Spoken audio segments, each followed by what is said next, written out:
Berikutnya kita ke Sulawesi Barat. Saudara, seorang ibu hamil asal Mamuju Tengah terpaksa melahirkan dalam perjalanan mudik menuju kampung halaman di Palopo, Sulawesi Selatan.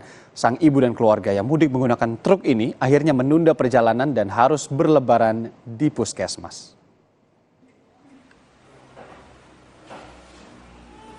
Berawal saat rombongan satu keluarga asal Mamuju Tengah, Sulawesi Barat yang melakukan perjalanan mudik ke kota Palopo, Sulawesi Selatan.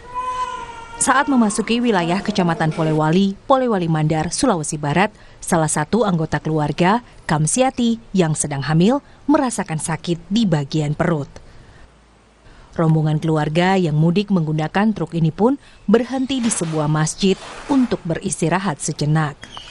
Namun saat itu juga, sang ibu merasakan ketubannya telah pecah dan akan segera melahirkan. Kamsiati pun dibawa ke puskesmas Polewali untuk mendapatkan pertolongan. Kamsiati akhirnya melahirkan anak laki-lakinya di puskesmas tersebut. Bayi yang terlahir dengan berat 3,8 kg itu dalam kondisi sehat. Kamsiati semestinya melahirkan sepekan lagi. Namun perjalanan sejauh 300 km yang telah tertempuh diduga memicu Kamsiati kelelahan dan melahirkan lebih cepat. Iya, mau mudik pulang kampung ke Palopo. Cuman tiba-tiba di jalan sakit, jadi langsung sampai di masjid sini, turun rencana bilang mau buang air kecil, sekalinya langsung pecah ketuban, jadi minta tolong sama orang dibawa ke sini.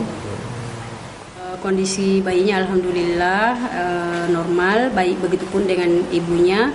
Cuma saat ini ibunya masih dalam kondisi lemah, dia masih mengantuk karena dalam perjalanan ke sini dia tidak pernah tidur.